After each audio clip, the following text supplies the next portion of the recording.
अंबाबाईचं दर्शन तुम्ही घेतलेलं आहे, देवीकडे नेमकं आता काय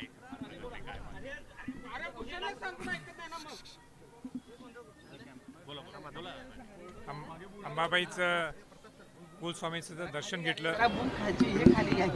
दरवर्षीप्रमाणे कोल्हापुरात मी असलो वाढदिवसाला तर अंबाबाईंचं आणि भवानी देवीचं दर्शन घेतल्यानंतरच माझं जे काय वाढदिवसाचे जे काही कार्यक्रम असते ते सुरुवात करतो। आणि आजही असं काही वेगळं मागितलं नाही आहे।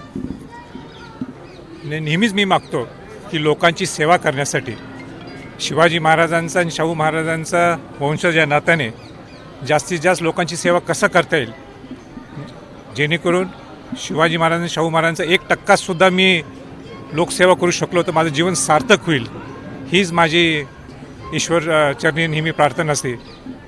आणि आजच वेगळं काही मागतो असं नाही आहे, दरवर्षीप्रमाणे जन्म झाल्यापासून हीच माझी मागणी आहे। निवडणुकांचं वर्ष असणार आहे, काय नेमकं आज वाढदिवस आहे आणि मला असं वाटतं की चांगल्या दिवशी चांगल्या गोष्टी बोलावेत।